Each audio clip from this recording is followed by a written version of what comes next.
আসসালামু আলাইকুম। লারাগন টিউটোরিয়াল সিরিজের নতুন আরো একটি ভিডিওতে আপনাদেরকে স্বাগতম। আজকের ভিডিওতে আমি দেখাবো কিভাবে খুব সহজেই লারাগনের সাথে হেইডি এসকিউএল ব্যবহার করতে পারবেন। তো লারাগন যখন আপনি ইনস্টল দিবেন তখনই হেইডি এসকিউএল ইনস্টল হয়ে যাবে।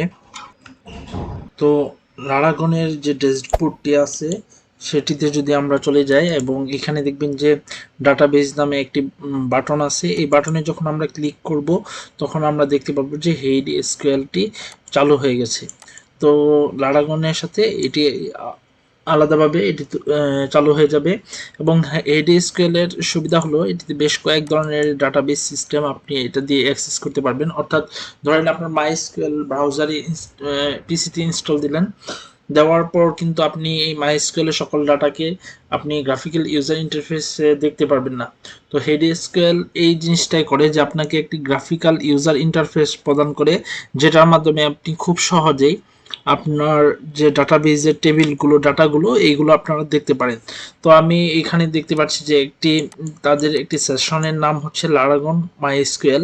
তো এটি লোকাল হোস্ট, তাই এখানে লোকাল হোস্টের যে আইপি 127.0.0.1 এবং বিভিন্ন তথ্য এখানে দেওয়া আছে। তো আমি এখন এই ডাটাবেসটি অ্যাক্সেস করার চেষ্টা করব, অর্থাৎ MySQL এর যে আমার ডাটাবেস সেটি আমি অ্যাক্সেস করার চেষ্টা করব। তো এখানে আমার যে MySQL এর যে মেইন ইউজার অর্থাৎ রুট দেওয়া আছে, সাথে আমি গত ভিডিওতে দেখিয়েছিলাম কিভাবে পাসওয়ার্ড সেট করতে হয়।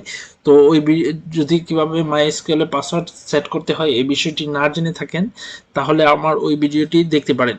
তো আমি পাসওয়ার্ড সেট করেছিলাম 1 2 3 4 5 6। তো এটি দিয়ে দিলাম, অর্থাৎ আমার যে MySQL এর লোকাল যে আইপি এবং এটার যে ইউজার রুট এবং আমার পাসওয়ার্ড এবং পোর্ট বাই ডিফল্ট 3306 দেওয়া থাকে। দেওয়ার পর যখন আমি ওপেন করব তখন এটি ডাটাবেসগুলো আমরা দেখতে পাবো এবং এখানে দেখতে পাচ্ছেন যে হাতের বাম পাশে সকল ডাটাবেসের লিস্ট এখানে আছে।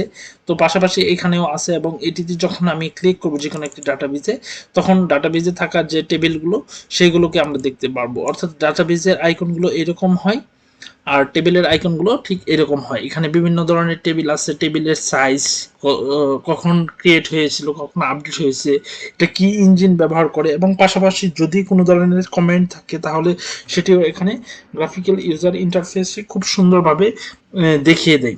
তো আপনারা যখন লারাগন ইউজ করবেন তখন আপনারা এই ডাটাবেস ক্লায়েন্টটি ব্যবহার করতে পারেন। এটি ব্যবহারের মাধ্যমে আপনি MySQL ডাটাবেসকে অ্যাক্সেস বা আপনি এটির বিভিন্ন ধরনের আপডেট, ক্রিয়েট, ডিলেট এই ধরনের অপারেশন করতে পারেন। তো আমি আমার পরবর্তী কোনো একটা ভিডিওতে এই লারাগনের সাথে দেওয়া এই HeidiSQL এর বিস্তারিত একটি ক্যাশ কোর্স আপনাদের সাথে শেয়ার করব।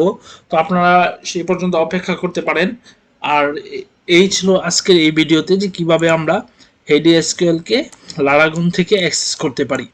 তো এটি আবারও বলি যে এটি হচ্ছে লারাগনের সাথে বাই ডিফল্ট একটি ডাটাবেস ক্লায়েন্ট। তো আপনারা এটি ব্যবহার করতে পারেন।